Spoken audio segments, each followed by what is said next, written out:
یونس علیہ السلام مچھلی کے پیٹ میں گئے اور وہاں پہ ان کو ایک ناممکن سی سچویشن نظر آ رہی تھی، تو جن کلمات سے انہوں نے اللہ کو پکارنا شروع کیا تھا، وہ ذکر اور کلمات کیا تھے؟ لا الہ الا انت سبحانک انی کنت من الظالمین۔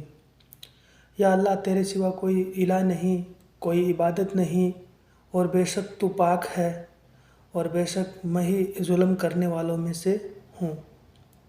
یہ وہ کلمات ہے جن کو یونس علیہ السلام نے جن کلمات کے ذریعے سے اللہ تعالیٰ کو پکارا تھا، یہ وہ کلمات ہیں۔ اور یونس علیہ السلام نے اللہ تعالیٰ کو اس سچویشن میں پکارا تھا جہاں پہ وہ اندھیروں میں ڈوبے ہوئے تھے۔ اور کتنے اندھیرے تھے جب وہ مچھلی کے پیٹ میں تھے۔ ایک رات کا اندھیرا، پھر سمندر کے پانی کا اندھیرا، اور ایک مچھلی کے پیٹ کا اندھیرا، اور ایک غم کا اندھیرا۔ تو یہ چار اندھیروں کے اندر یونس علیہ السلام نے اللہ تعالیٰ کو پکارا۔ تو جب ان چاروں اندھیروں میں اللہ کو پکارا تو اللہ سبحانہ تعالیٰ نے کیا فرمایا؟ فاستجبنا لہ۔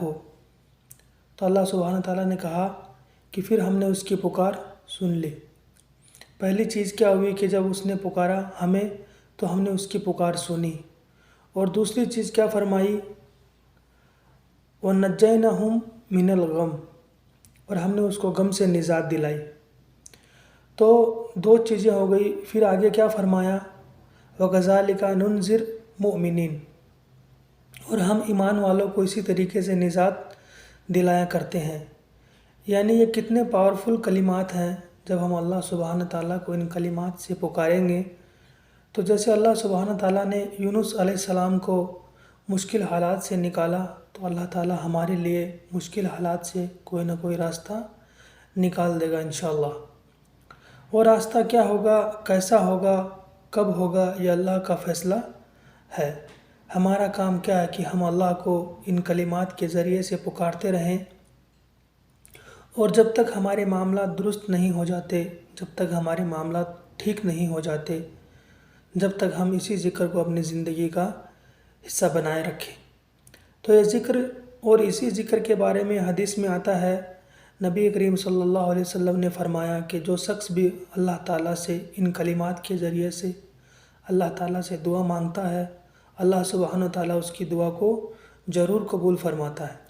تو یہ کلمات دعا مانگتے ہوئے دعا کے شروع میں بھی پڑھ لینے چاہیے، اور ان کلمات کے ذریعے سے کیا ہے کہ اللہ سبحانہ تعالیٰ دعاؤں کو بھی قبول فرماتا ہے۔